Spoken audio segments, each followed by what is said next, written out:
We are now going to approach the end of the conference, but we are still the fireworks.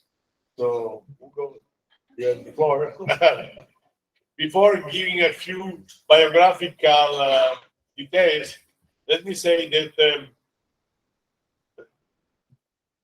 Ugo represents a very special guest of the community, because he's not a guest, he's our founding father, in the sense that I'm now indigenously taking the place of Antonio Licita, who is now a senator of the Italian Parliament, so he's working now with the financial law, and should have been here, but of course, in this case, his responsibility also implies sacrifice, and so he's in Rome and he's student for his absence. Anyway, many of us, I mean, the ones that have already have white hairs or no hairs, have been the kids of Ugo. Ugo is a very prolific author, but also prolific father of scholars, and not only scholars, but this is another part of the story. And so I remember when we started thinking about world economics in Siena, and we were quite young, and we started to learn, thanks to Ugo and another very small pool of people, trying to implement the law of economics in the Italian academia. And then, of course, there were subsequent generations. So in a way or the other, we owe you a lot of things. And what we are today is also your fault or your merit. But besides, since you always struck me about the level and deepness of reflection, I think it will be a wonderful keynote. And just before letting me the floor for presenting the keynote on the law of economic intangibles, let me give you some academic overview. Ugo is now Professor Emerito of the University of Siena, and being emeritus professor in Italy, it's quite a difficult business, because you have to have the agreement of the 100% of the faculty. So it's quite an accomplishment. And he teaches the courses on theory of firm, law and economics, and political economy. He graduated from the University of Siena in 1973, and subsequently he received a PhD in economics from Cambridge University, where he was later to become university lecturer and fellow of the Pembroke College. Ugo was president of the Italian Association for the Study of Comparative Economic System, and member of the Council of the European Association for Evolutionary Political Economy. He's also one of the former founder of the Journal of Institutional Economics.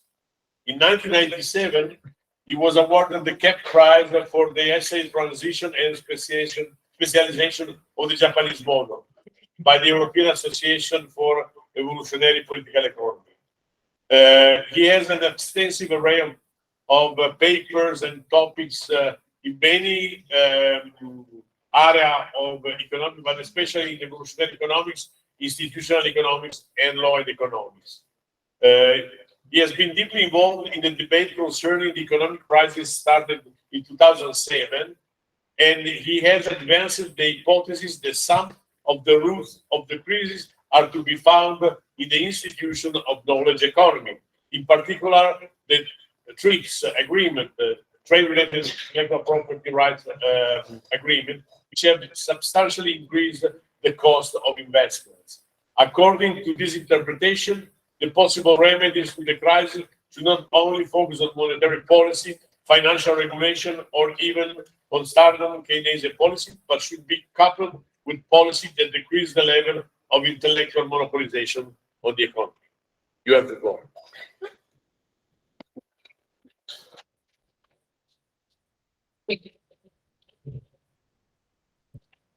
Okay, thank you very much for inviting me. I mean, it's not only a great honor, it's really something that makes your life different to be in an association that you have seen growing for a long time.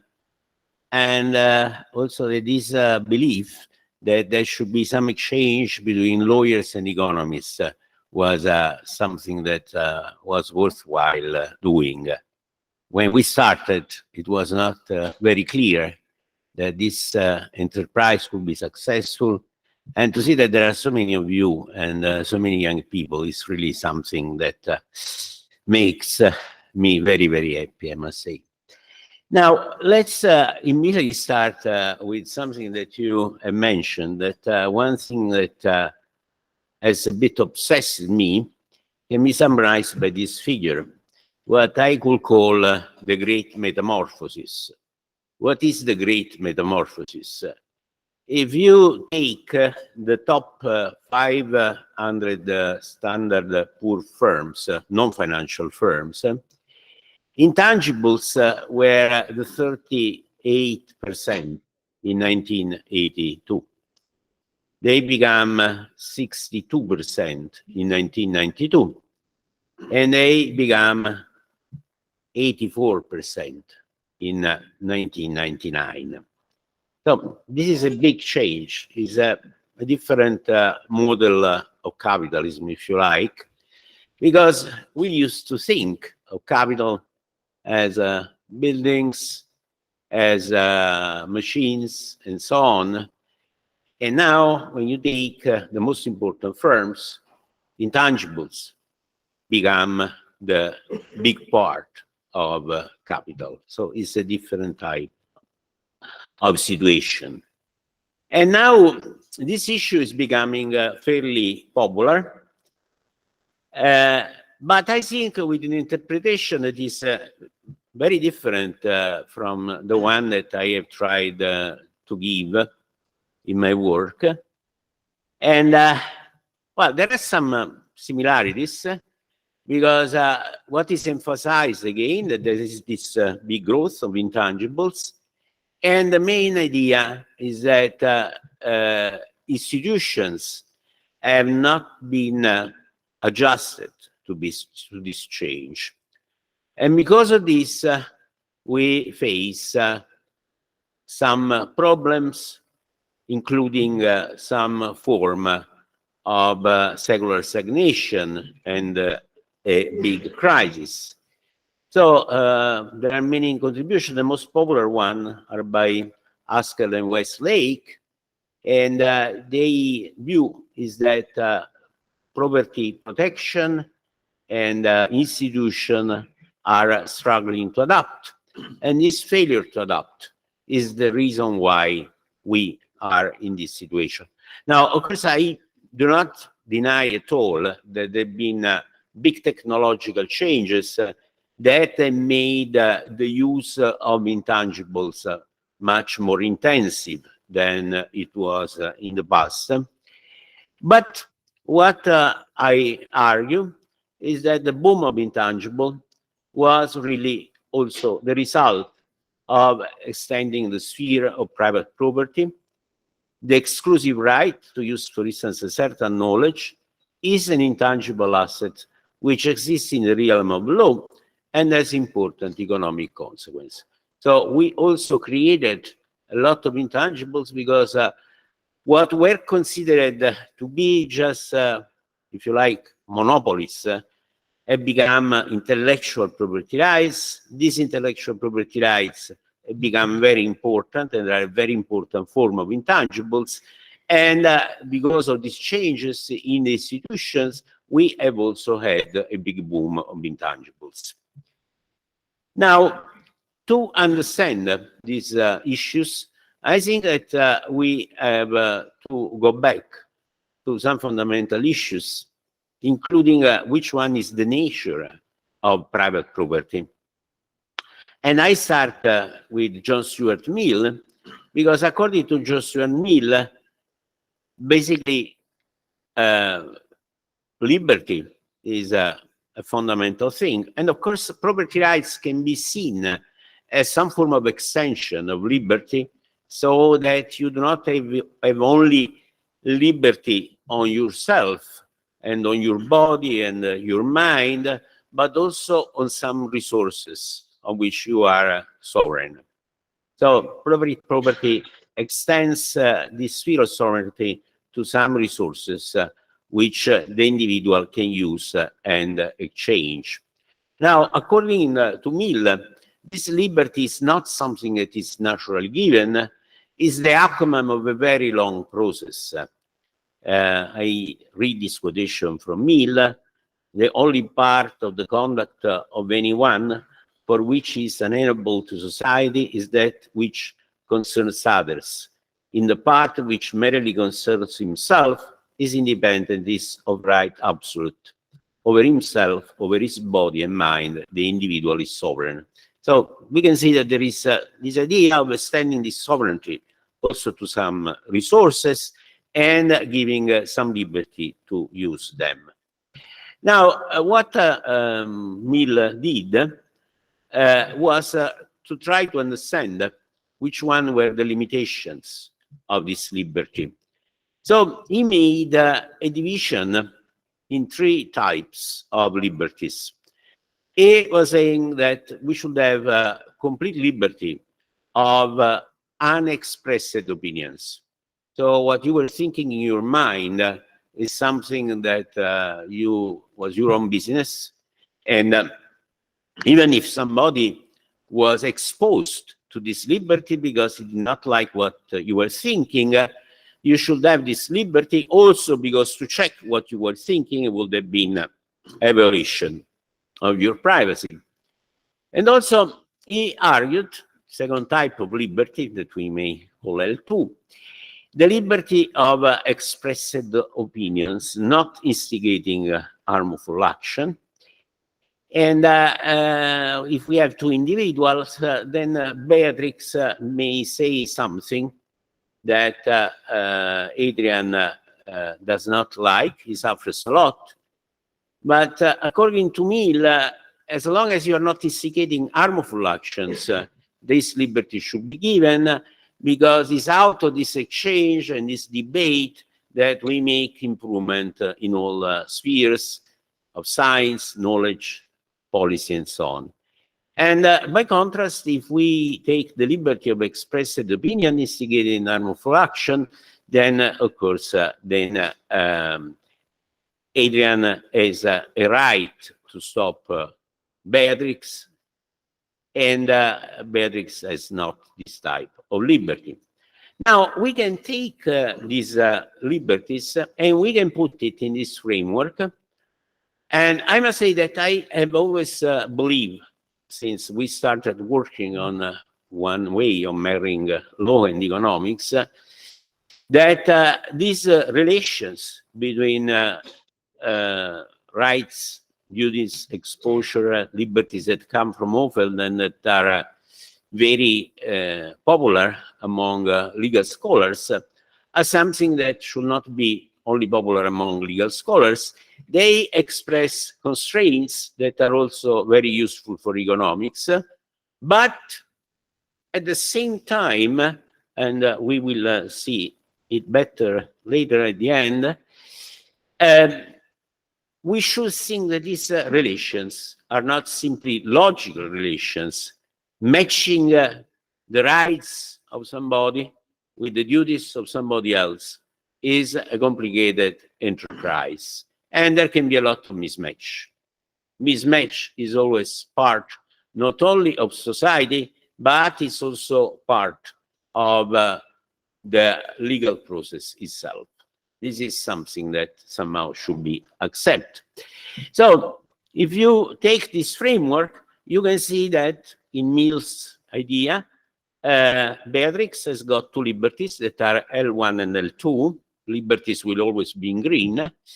And so Adrian is exposed to these 2 liberties that are A1, A2.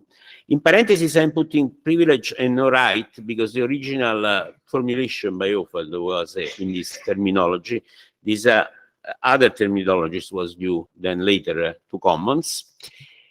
And when you have got this liberty and you are exposed to this liberty, this means that Adrian lacks, in this sense, you do not have R1 and R2. He has not got the right, to stop Beatrix, and Beatrix does not have this duty. The only duty that Beatrix has is D3, the duty D3 to refrain from expressing opinions that are instigating harmful actions. And in this case, since she has got this duty, she does not have this liberty at 3, and you are not, in this case, Adrian is not exposed to A3. And yes, instead got the right, R3, to stop Beatrix from expressing these opinions that are instigating harmful actions. Now, so this is what Ophel did. And this marriage, if you like, of law and economics starts with an economist, Commons, that takes this scheme by Ophel, and first of all, observes that these relations have a positional nature. What does it mean that they have a positional nature? Well, it means that no increase in the rights of Adrian is possible without decreasing the liberties of Beatrix. If you want to understand more about this positional nature of legal relations, you have to look at chapter 3 of Massimiliano Vatiero book. And now, Commons' observation is that basically we should have an alignment for these things to work. Whenever A has got a right, then B should have a corresponding duty, so that the boundary between the rights and the exposures that characterize A should be aligned with the boundary between the duties and the liberties that characterize Beatrix. But what Commons says is that if Beatrix and Adrian share the system of common ethical values, Adrian's boundary between rights and exposures will be perfectly correlated to Beatrix's boundary between duties and liberties. However, Commons added, there is, however, a difficulty with these ethical mandates. They are mental processes and therefore as divergent as the wishes and the fears of individuals. Hence, when they emerge into action, they are individualistic and anarchistic. They are unrestrained in action by an actual earthly economy to whom each party yields obedience. So, because there is not this restriction, according to Commons, it seems that the only procedures that will correlate the wishes and the fears of each and prevent anarchy is to resort to a third person of earthly quality whom each consents to obey or each is compelled to obey. And then we have an interpretation at this point of what Ophel called the second order jural relations. And these were concerned with the idea that similarly to the relations that you have between rights, duties, liberties, and so on, also powers have to have correspondent liabilities, and these abilities have to have corresponding immunities. So, when enforcement agents, typically state officials, perform their task efficiency, Adrian's R3 rights require what? Enforcement powers, Pi 3, by police, judges, whatever, the state, corresponding to a liability, Lambda 3, of Beatrix to perform her duty, D3. So it's thanks to the second order relations that you can enforce these first order relations. But not only state officials, but also private citizens have powers. For instance, Adrian may have the power Pi 3 to sell membership of a club to somebody who is Caesar, and Beatrix, who is also a member of the club, suffers because she does not like Caesar. However, Beatrix may have no immunity, Yacht 3, against Adrian's power, but instead a liability. Again, in the case in which, in this case, Adrian has got this power to sell the membership to Caesar, then Beatrix is liable to this power. She has no immunities. She has other immunities. And Adrian has no disability. Again, all these things, fit each other and have got, again, the same positional nature in the sense that no increase in power is possible without some decrease in immunities. Now, given this framework, can we say that property rights come from the conflict over things, and mainly there is a continuity between what we may call possession of the thing, and the property of the thing. The idea will be in this case that there are some tangible things, people struggle for possession, and out of this struggle of possession, there is some emergence of property rights. Now, the most well-known model that follows this line of reasoning is John Maynard Smith. Is a very famous model, is the Doves-Oakes model. And the idea is that there are two types of individuals. Individuals that behave like doves, they or share or flee, and other that behave like oaks, and they are always fighting for the thing. Now, that idea that you can have in this model is that when the cost of fighting is greater than the value of fighting under this condition, then you may get what John Maynard Smith calls a mixed equilibrium. Why? Because in a world where everyone behaves like doves, oaks have a great time, okay? But in a war where everyone has a hawk, the people who refrain from fighting and just share or flee away do better. So that somehow you can get a mixed equilibrium. As if the cost of fighting is very high, there can be a lot of dovish behavior. But however, dovish behavior can only emerge when the cost of fighting is greater than the value of the resource. Otherwise, we get an all oaks equilibrium. So no emergence of agreement and property rights. And dovish behavior is even more unlikely when different individuals are characterized by different strength and fighting capacity, lacking a commons-like mechanism, shared ethical value, or third-party enforcement.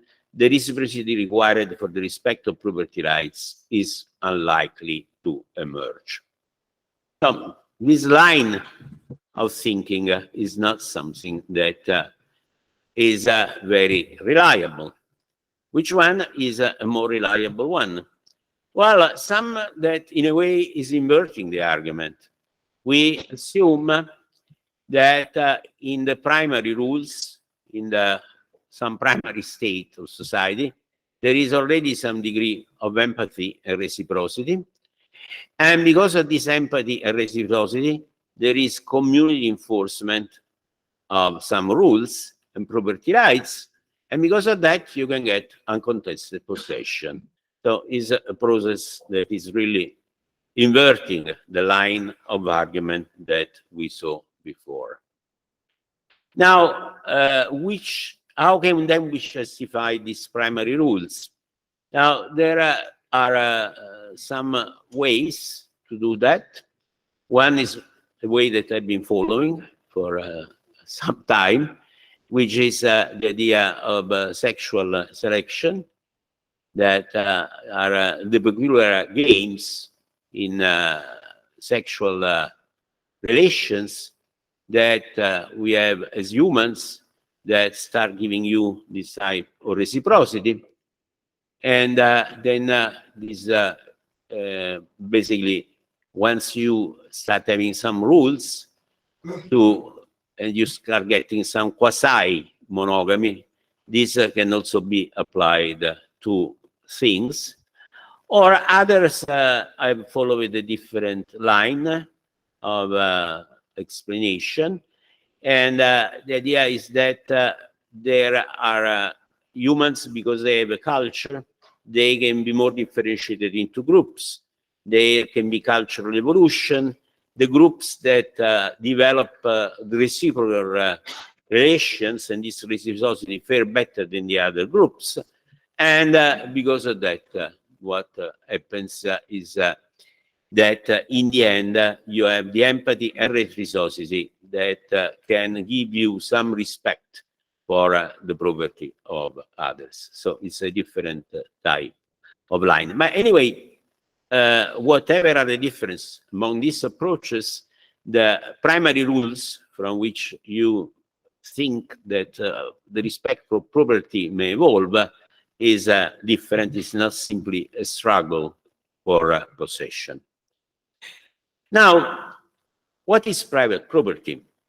Now, private property can be defined in terms of relations among people.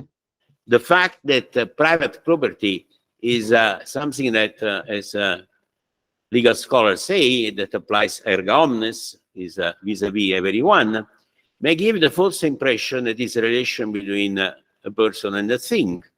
Economists sometimes make this mistake, but really it's still a relation between a person that is property right about. So we need numerous first order and second order legal relation to define private property. Now, if you own, for instance, something like a piece of land, you have the liberty to decide how to use it. And people are exposed to this liberty. They may not like the plants, the trees that, you know, are an obstacle to their view and so on, but you have got this liberty and they are exposed to this liberty. It gives you the right to exclusive access and that also then the corresponding duty of not trespassing and not going through your land, for instance. And you have the power to sell it to others, and this may give liabilities to others. You may sell your house to somebody who is not very nice, and then living in the same area becomes problematic, but you are exposed to you have got a liability for that power. And you have also got an immunity against altering the title of ownership, and others have the corresponding disability. Now, to simplify the analysis, I just try to concentrate on these first two relations, on the first two sets of legal position. So the first is saying that we have some use liberty, the liberty to use the resource, and others are exposed to that. And because they are exposed to this liberty, they do not have any veto use right. And this means that if you have got this liberty, then you have got no duty to limit the actions that you take when you decide how to employ your resources. So one points out that Adrian private property gives him the liberty to use it in the way he wishes. More than one Beatrix may be exposed to this liberty, but all these Beatrix have no right to veto this use, and Adrian has no corresponding duty. Now, what is to say is that Adrian has got the right to exclude others, so there is a duty not to access his property, and this denies the liberty of access, and then Adrian is not exposed to the liberty of others to go through his land. So 2 points out that Adrian has the right to exclude Beatrix, who has the duty not to access his property and lacks this liberty. Adrian has no exposure to Beatrix's liberty. Now, when the thing we are talking about is a rival good, then the intuition that we have had since a very long time in economics is that 1 and 2 can enhance welfare. Since the good is rival, only one person is affected by its use. If Adrian has the liberty to use the good as he wishes, he does not expose others to any form of disutility. Okay? So if it is a private good that has no type of externality in this sense, then giving the liberty to use the way you want to use is something that makes that person that has this liberty better off without making the other one worse off. Moreover, in the case of rival goods, free access would imply a struggle for the possession of the good and very high transaction costs. Exclusion rights are necessary to eliminate this high transaction cost. If you have got unlimited possession without well-defined property right, you get this hawkish type of behavior, and in the end, everyone may be worse off.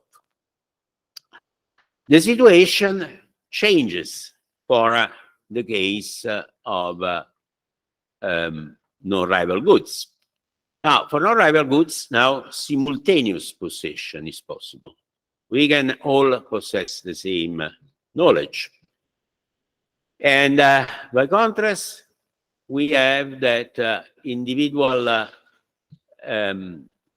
property rights become very, very complicated because we are trying to exclude somebody from using a body, a good that she can possess without limiting my possession.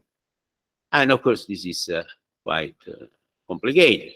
In fact, stealing a computer means that this computer disappears. Stealing an idea or a formula or whatsoever, you still have the formula, and also the other person has got the formula. And many people can use it simultaneously. So, in this sense, you can argue that we can create then in the realm of law some intangible asset, which is the exclusive right to use a certain thing. Okay, and this is not a thing the chimpanzee have. Okay, it's really a creation of humans, a creation of law, and this capability of the law to create these intangibles explain, we will see, the boom of intangible that we saw in the first slide. Because to create this type of intangibles and this type of property, you need a very particular situation that has only rarely occurred in history, and very particular institutions. So exclusion rights involve very high transaction cost because it is difficult to limit the liberty to use what you can possess without limiting others' possession. So in the end, we can say that if we look at a move from unregulated possession to private property, in the case of rival goods, you can argue that when the possession is unregulated, you have low liberty, and because everyone is interfering with the others, and very high transaction costs because it's not clear, who has got the right to use the good, and so you improve. You have high liberty and low transaction costs when you move to private property. With non-rival goods, the situation is somehow different. With unregulated possession, since everyone can have it, you have high liberty. Everyone has got the liberty to use the good, and is by definition not interfering with others, and very low transaction cost. And when you introduce private property, you have low liberty and high transaction cost. So the situation, the relation between possession and property is very different in the two cases. And so we have to think that there is also this link that we do not only have some link that we saw does not really work from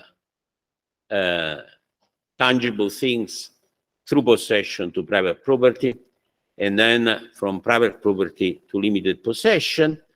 But we have also to think that in some cases we can create, because of sophisticated property rights, new intangible things, and therefore some forms of limited possession. So intellectual property rights are fictitious commodities that can limit the universal possession that would be otherwise possible for these goods.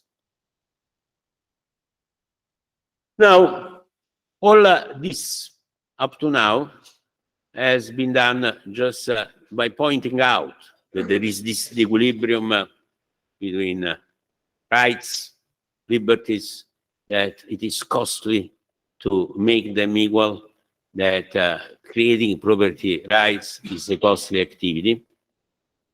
But now I will try in this next part of the talk to make this much more explicit. And one author that I think has always fascinated me, and I think I should have had a much bigger impact on law and economics, is Lon Fuller. Why I think that Lon Fuller is so important? Because Fuller really observes that law is defined as the activities of subject to rules human behaviors. And the first, I mean, he reasons very much, you know, he's a lawyer, but he reasons very much like an economist. And he says, since humans are also engaged in other activities, such as producing food and other things, we cannot spend all our resources in creating perfect rules and perfect property rights. Clearly, there is some trade-off between these things. So this trade-off will be enough to make law incomplete. However, some other trade-offs are internal to the law itself. For instance, if rules have to guide human behavior, they cannot change too often. At the same time, they have to adapt to a changing reality. So there is a trade-off between the flexibility and rigidity of the rules. And another important trade-off considered by rules is that between the comprehensibility and the technical precision of a rule. And another one that then has been added in a paper by Caterina Pister, which is somehow similar, is the trade-off between the specificity, if you like, the deepness, and the generality of rules. You want the rules to be fairly general guide of behavior, but you also at the same time want to give a precise content to guide behavior. So there are all sorts of trade-offs, you know, that somehow arise from some bounded rationality, some others from a simple fact that lawmaking is not the only activity that we have to do, and there is a choice to be made. Now, how can we try to put this idea in this framework given by Commons? Well, what is the ideal of law? And we can call a complete law, or I would say a legal equilibrium. Lawyers should forgive me, but I think that what we are talking about really is a form of equilibrium. It's not just a question of logical consistency. These things can be very well in this equilibrium, and they are often in this equilibrium. So in a situation of incomplete law, then many things may happen, and sometimes only the rights or only the liberties may be completely defined ex ante. And exposed disequilibrium adjustment is necessary. For instance, we may have very clear which one are the liberties that we want to defend. And so this thing is very clear to us.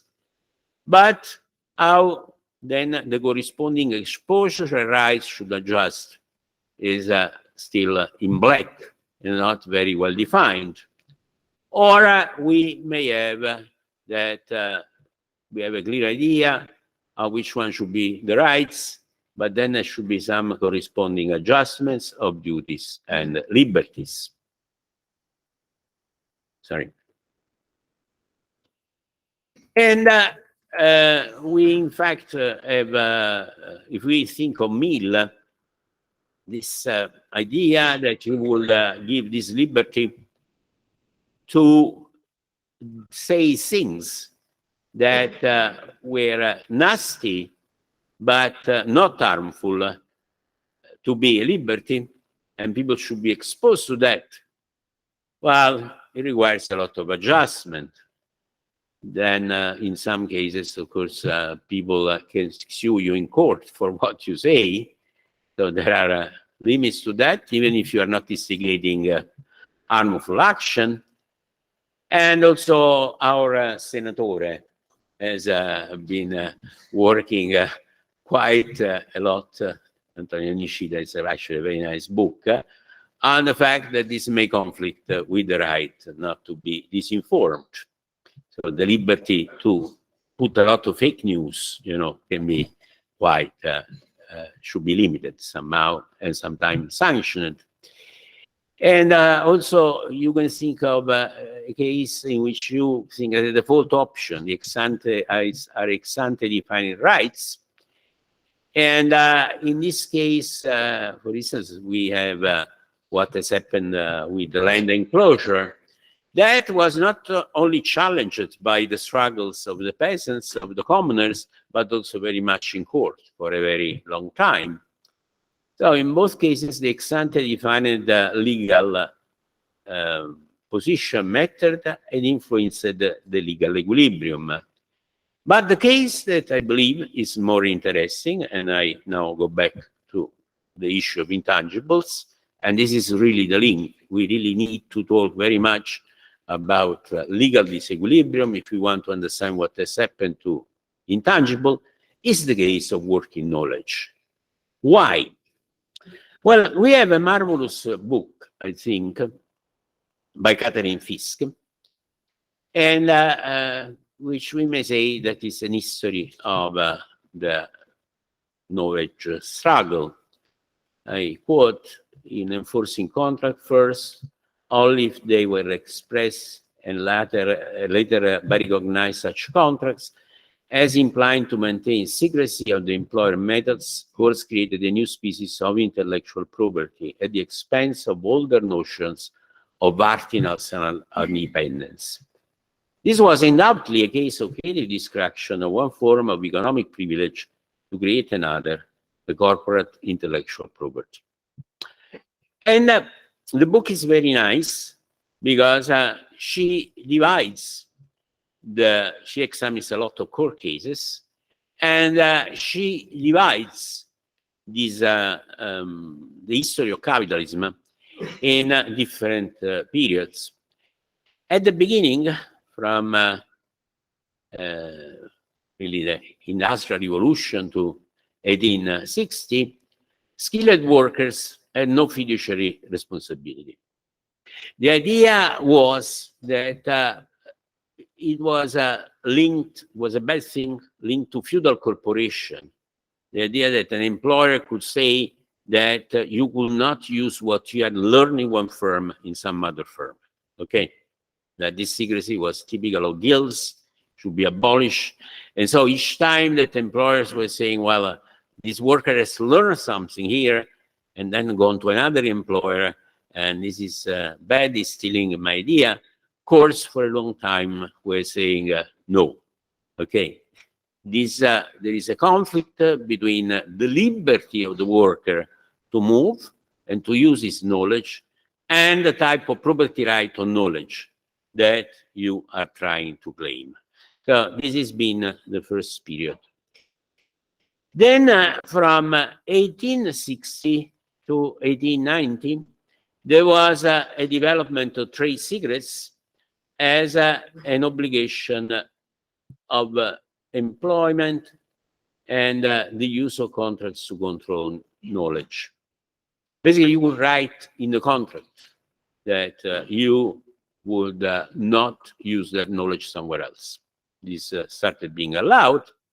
And then finally, the breach of trade secrets as a misappropriation of property was considered to be automatically forbidden by the employment contract.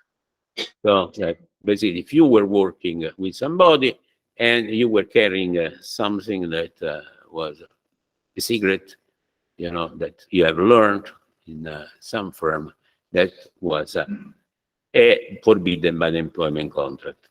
So if you like, we moved from case A, one well-defined ex-ante liberty of workers, to case B, well-defined ex-ante rights. So we moved from this case. At the beginning, we had a well-defined ex-ante liberty as default case of the workers, and then we had an ex-ante right to have exclusive use of that knowledge by the employer, and to which the duty then now of the workers should be adjusted. So there was a move from one situation to another situation, so that somehow the default rule was changing. Now, in another work that is very famous by Caterina Pistor, she stresses that the characteristics of capital involve priority, universality, and durability. Priority gives the holder of capital a superior right over others. Universality ensures that the priority right will be upheld against anybody, so he extends his thinking space. And durability insulates capital from a range of creditor claims, and it extends priority in times. So attributing private property rights on land, machine, and other tangible assets was done and could be done at local level. The corresponding limitation of liberties for the individuals of other nations would stay incomplete. You see, here there was an incompleteness of the law in terms of international order that was not important. You would be a small state, a small community. If I was saying this piece of land is your piece of land, as long as the sovereignty of that country was recognized, then your ownership right was also internationally recognized. Okay, so at local level, you will define easily these rights. But with trade secrets, things were more complicated. First of all, they lack the attributes of priority, durability, and universality that characterize intellectual property rights. The holder of a trade secret has no priority towards other holders of trade secrets. You may have the same trade secrets and discover it independently the same thing. In this case, you have no priority.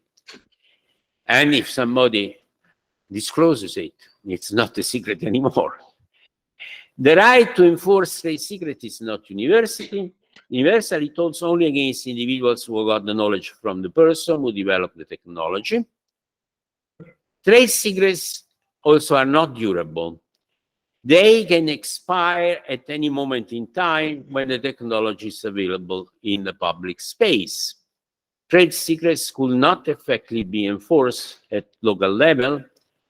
And the fact, even at the time of the Industrial Revolution, different national states were actually engaged in the poaching of skilled workers, carrying trade secret from other countries, you know, and offering a very good condition if they would emigrate to another country, so break and violate the trade secret. At the same time, in this situation, there were national intellectual monopolies, but they could only be enforced by the state at national level.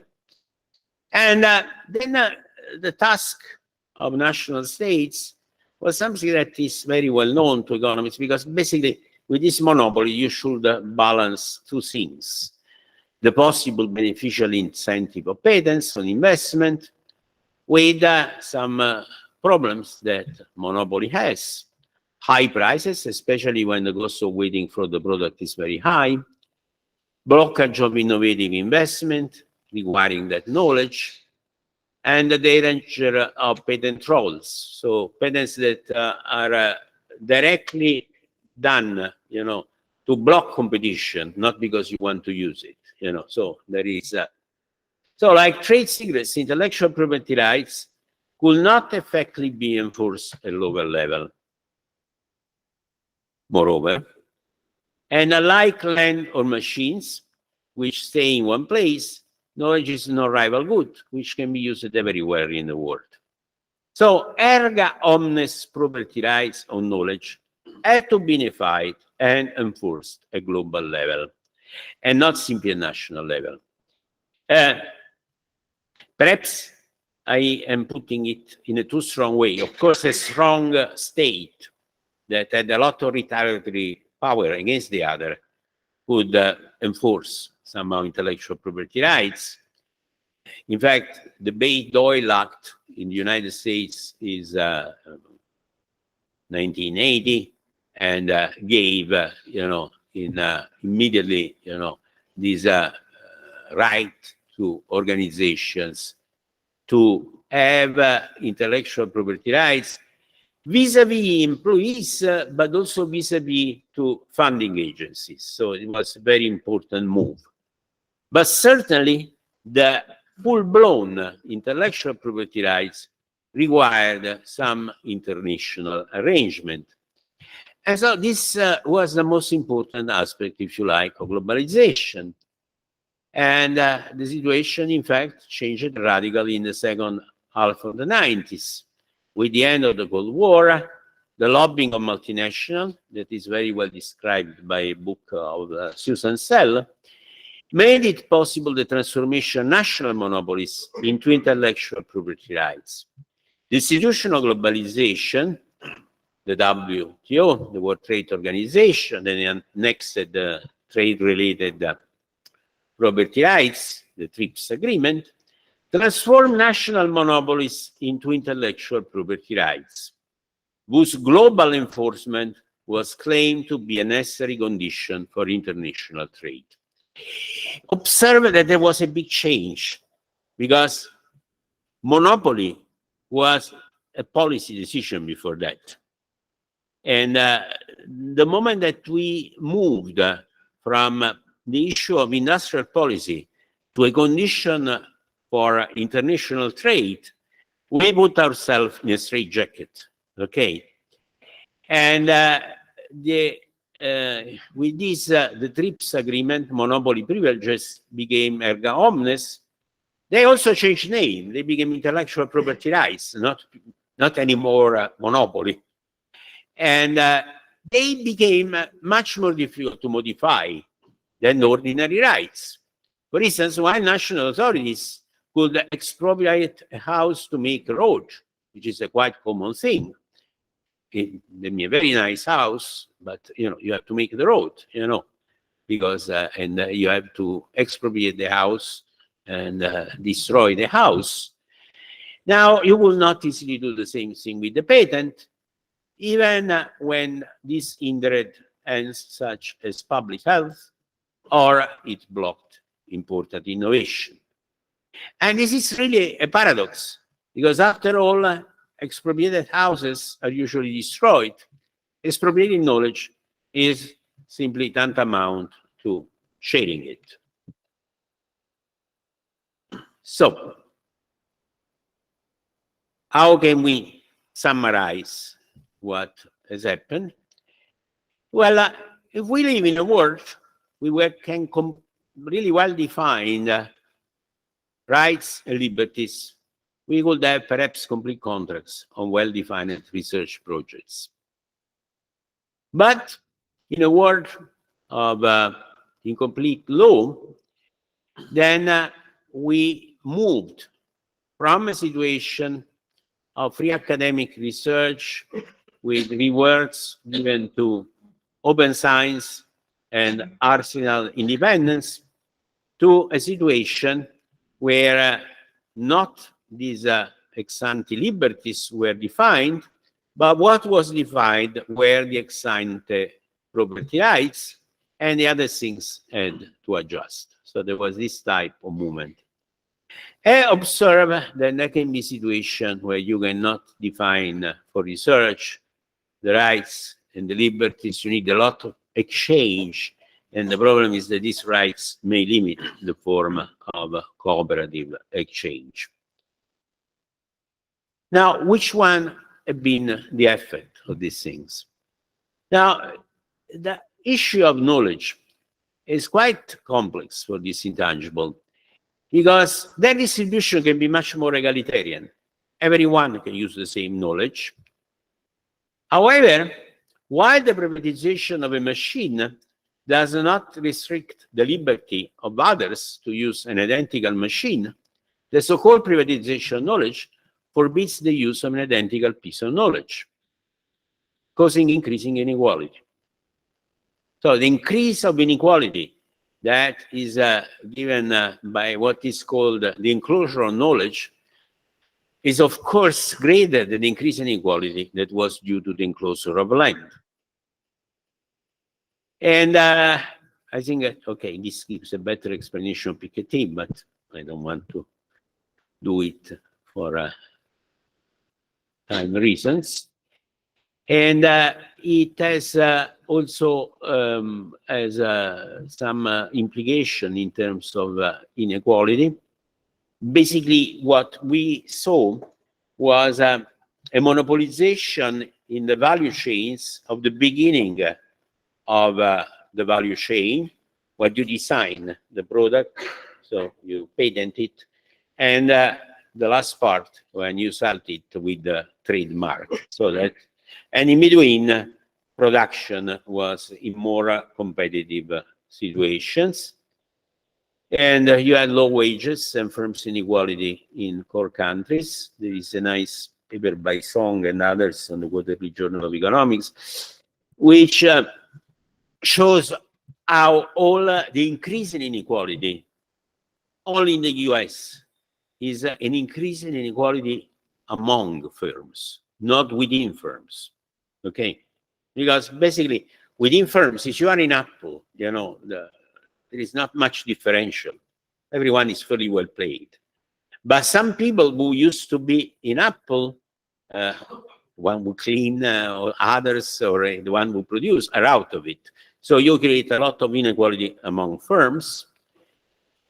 And then you also, is a very interesting contribution by Cecilia Ricap, where she shows that you have not only developing monopolies that are in this virtuous circle where you have intellectual property rights, you can invest in skills without the fear of being exploited, you get even more intellectual property rights, whereas others are in a vicious circle.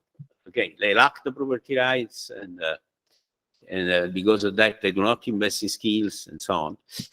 But what is interesting that when the monopolies were established, you can also decentralize and outsource the research activity, because some of the research activity makes sense only if it fits with a lot of other patents, so that if you've got a lot of other patents, you can decentralize the innovation process and be sure that this person cannot compete you, but you can use the person.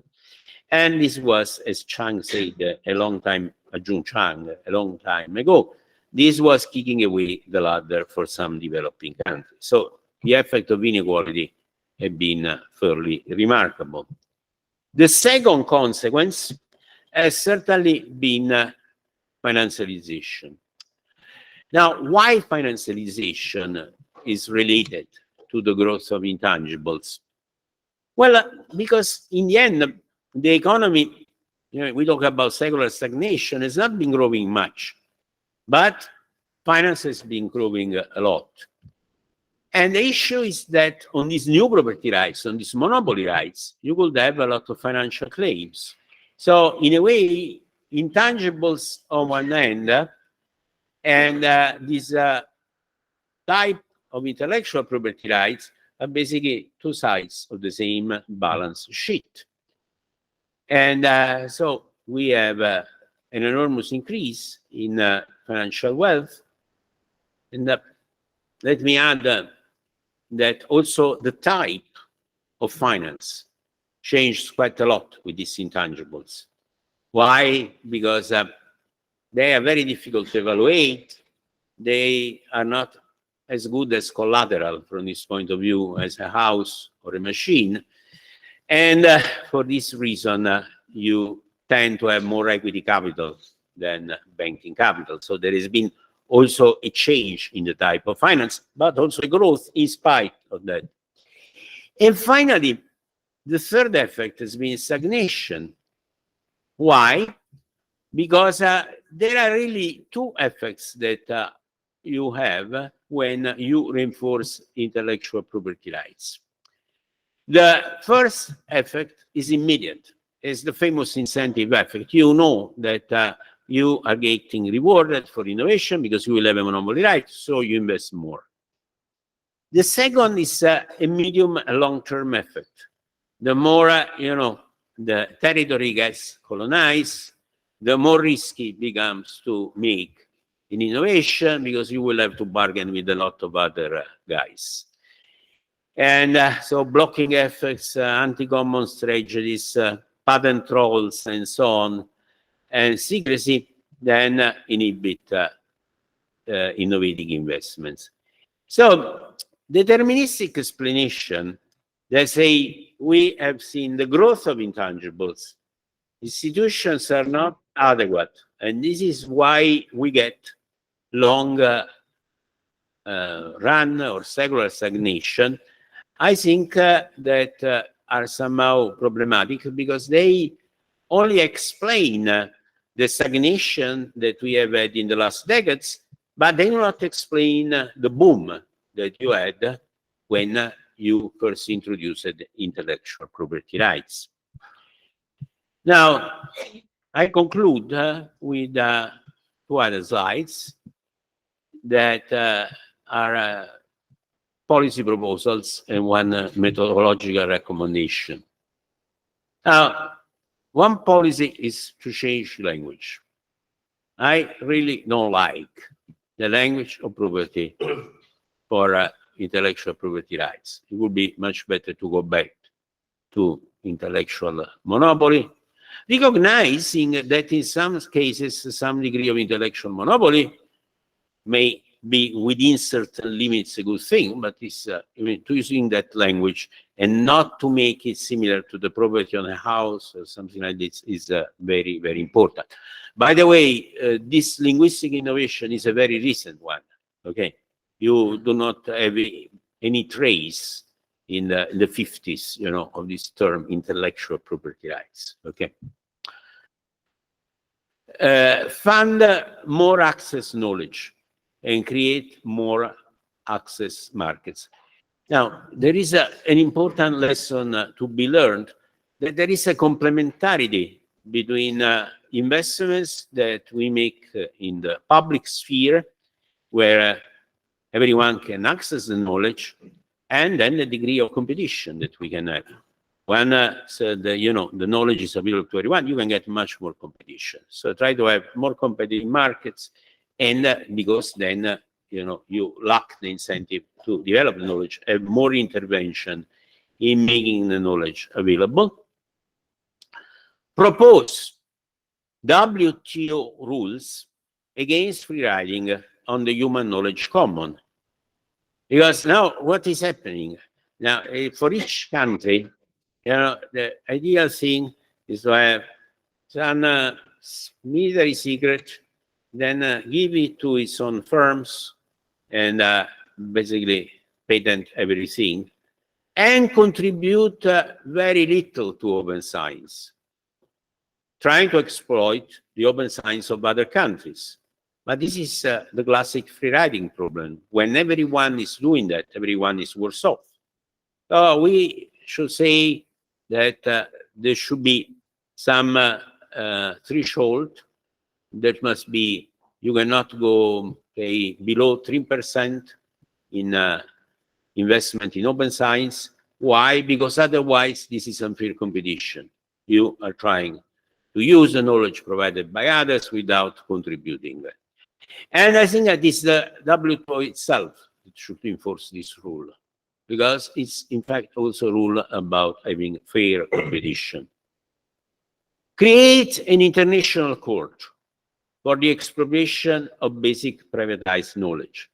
I find it absurd that we can, in some emergency cases, we can easily expropriate a house, we cannot expropriate some knowledge, because we compensate the person who is expropriated in the same way that we do for the house.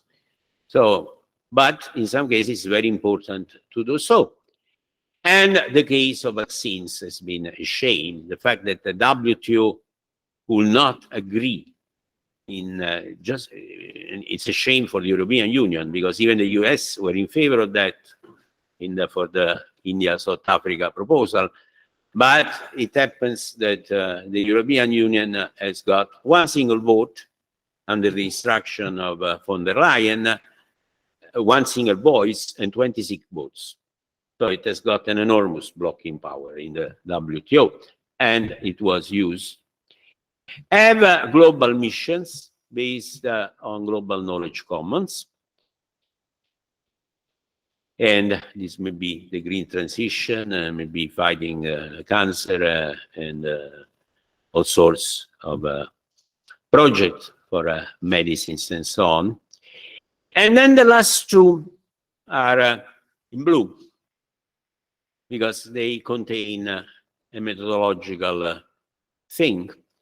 Adjust property rights, often to human liberties, instead and vice versa. When I'm giving, these property rights, on something, I'm limiting a lot of liberty in the case of an intellectual property right. So many other people who may have got independently the same thing and the same result do not have the liberty anymore to use it, okay? And think whether this is not a fundamental liberty. You may achieve the thing on your own, and this right is limiting this liberty. So it's perhaps the property right that should be adjusted. It should be not completely nullified, but it should be the adjustment could go the other way. Adjust also economic liberties to social rights, and this is also something that should be done.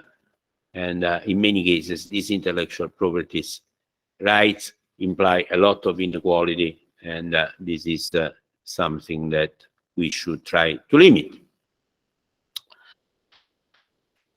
So I give you this quote from Myrdal, 1939, but it's a quote from Myrdal, but it will be from any macroeconomic textbook. There is in fact no contradiction at all between the statement of an exact bookkeeping balance exposed and the obvious inference that in a situation where saving is increasing without a corresponding increase of investment, or perhaps with adverse movement in investment, there must be a tendency ex ante to a disparity. As Commons pointed out, this ex ante exposed distinction apply also to the relation that you have among legal position, such as rights, duties, power, liabilities, and so on. And I think that if we use this approach, we can, in general, find better result. in the way we put together this intuition of economists that you can be in equilibrium, in disequilibrium, the ex-ante exposed, with these tools that belong to the legal tradition, and having this joint cooperation, I think that we could achieve some good results. Thank you.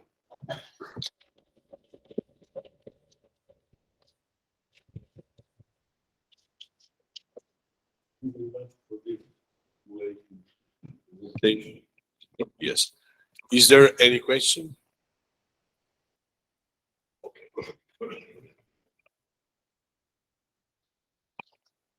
I was at least the third. It's okay.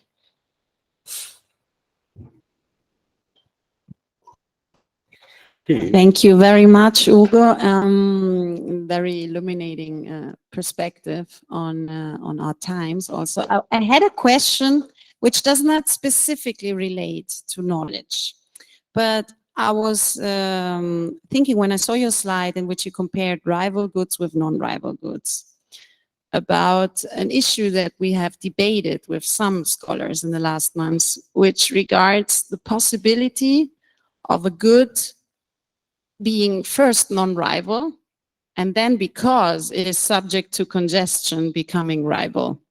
So my question to you is, given the important implications that the nature of the good has for this asset of exposures and liberties, do you think it is conceptually possible to think that a non-rival good can become rival in the case of congestion? Yeah, let me answer one question also, because this is somehow complex. Now, my answer would be perhaps, but I tend to think no. Why? Because I think that in the classic definition of a public good, there are two ingredients: exclusion, non-exclusion, rival, non-rival. Now, the exclusion, non-exclusion, if you like, something that is given by institution. But the rival, non-rival is given by the nature of the good. Now, if you have got congestion, the problem is that since the beginning, the good indeed was rival, but you will not, exclude, easily the others. So when there were few people, but then the rivalry emerged when there were many people, but it was rival since the very beginning. So if you take a formula of chemistry, it's not possible that because many people use the same formula, you get this form of crowding. You can get, of course, it for a park, but the park, is in principle is a rival good. The problem is that it's difficult to exclude. But then if a lot of people use it, then you get congestion. So what is emerging in this case is that because a lot of people use it, it's from the beginning, there was some implicit rivalry that then is emerging. Questions? I have a question myself. Can you go back one slide? I was focusing on point 2, fund more open access knowledge and create more open access markets. Now we have a wonderful example in the academia, open access publishing, open access journals. And they exist since more than 30 years. And despite the fact that there are a lot of activities trying to foster open access, it has not very much adopted by the community. It depends on different fields and so on, but say the potential is huge, but it has been only limited use. So this implies that sometimes there is a framework of social norms interacting with it and somehow changing the nature of the opportunities. In theory, it should work perfectly, but in practice, it doesn't. Did you reflect on this? The open access I was thinking about in this particular case is an open access that includes also journals for which you pay. Why? Because you have a rule that whenever you publish something, you cannot patent it anymore. Okay. So even if you, there is also, it's called a grace rule that there is some difference in legislation between Europe and the States. So they can give you a grace. So you say something at the conference, you know, still for 2 months, you can patent that. But then once it's been publicly disclosed and it's in the public domain, you cannot do it. So what I'm saying is that we have got 2 basic incentives to produce knowledge. One is publishing. Maybe then to open access or journal, I mean, that can be Nature and that you have to pay for the subscription or something. And then once the result is available to everybody, then you can get, of course, a lot of competition. So there is a complementarity between open science and open markets. But since the very beginning, you develop the knowledge, not within a university, you don't publish it, you first keep it secret, and then before disclosing it, you patent it. Then, of course, you create a monopoly situation. So this is why, you know, there is a complementarity between open science and open markets and closed science and closed markets. And we have been moving very much in one direction. And as I tried to argue, there is also a free riding problem, and there should be really a limit to it, you know. That, and I think that at the moment, to have more open access science is important, not only because we get open markets, but because I am very worried that on top of this innovation hierarchy, then there are some, I don't know how to call them, semi-secret patents. Because you can patent something, and then at least 3 bodies in America can tell you, look, you know, this is interesting from a military point of view, so you do not disclose it. Yeah. Now, of course, we know what is been then made public and was made secret before. We don't know what now is being made secret by definition. But for instance, one nice story is that when they invented the solar panels, for 2 months they were kept secret, because the idea was that they could give you such an advantage in getting energy in space, and was the only way to get energy in space, that it was thought that they were given such a military advantage that should be kept secret. Okay, but now this implies that there is a part of our institutions that I found very difficult to study, because what happens is that then the US have got this system, and then the system has been generalized to NATO countries. Okay, so you still have got priority. Okay, if you work for some institution of so it's still yours. So that the moment that you can use it is your innovation. So that's why it's a semi-secret type of patent. And also they have, for strictly military purposes, you can decentralize to some other people for production reasons some of the knowledge, and you do not, the other person does not, you do not have to disclose, you know, also in that case, what is in it. And also there is a mechanism of conflict resolution within NATO, because then even for military innovation, you can have somebody who has priority Now, why I'm saying that? Because now the other assumption of globalization was that it was a unique system, in the moment in which there was the dominance of the US in the 90s. Now, the system now is breaking up, with China creating another one. So the more things we are able to put in open science and open markets, the more disarmament we have, okay? So I think it's not only good for competition and welfare, it's also good for peace. Thank you. Other questions? Just a clarification question and perhaps a small remark. There is a slide where you use the notion of liberty to analyze freedom of speech, and it is a bit tricky to use the Orwellian categories in it because they're a bit counterintuitive. But for example, if you say that I have a liberty to speak in the Orwellian sense, then nobody has the duty to let me speak, which implies that, for example, you have the liberty to speak, but at the same time, Elon Musk, like he did the other day, has the can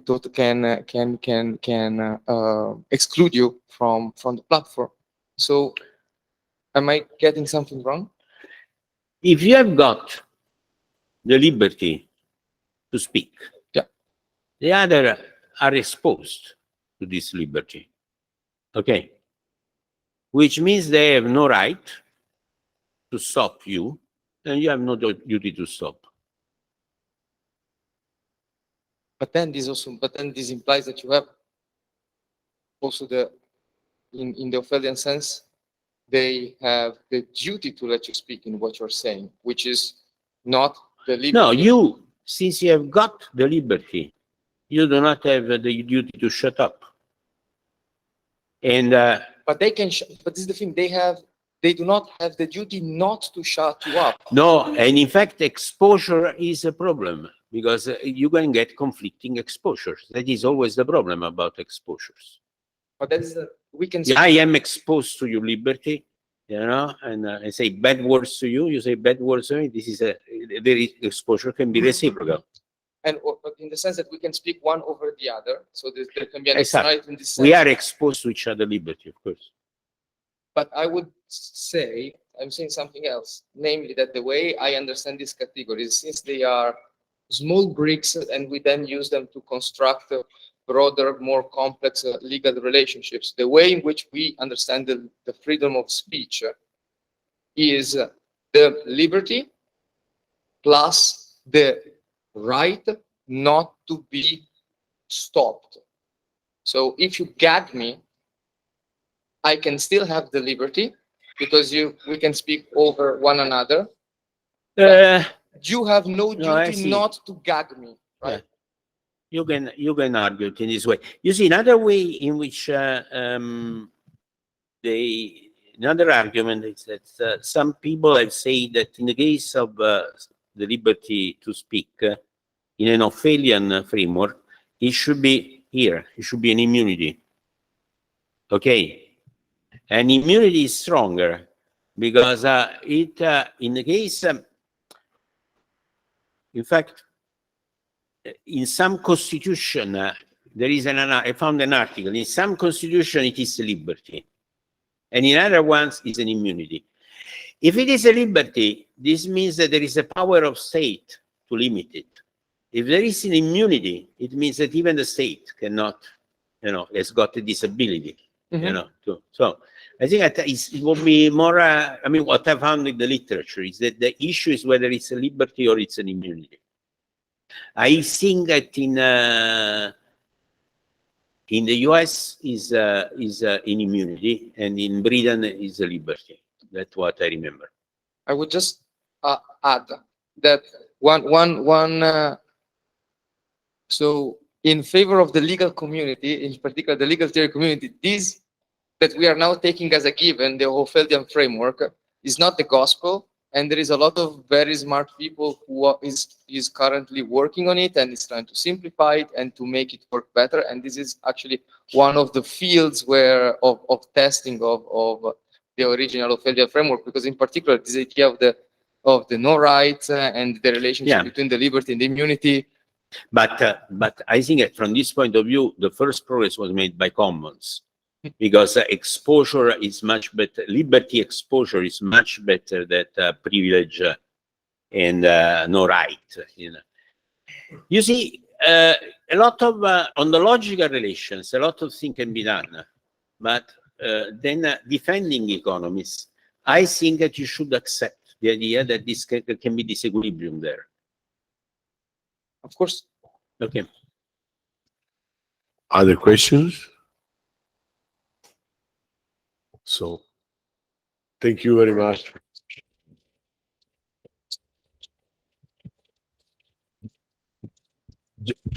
Just before leaving, I want to thank again the local team that made all this possible. Maurizio, Lisandra, Katalin, and all the rest of the team.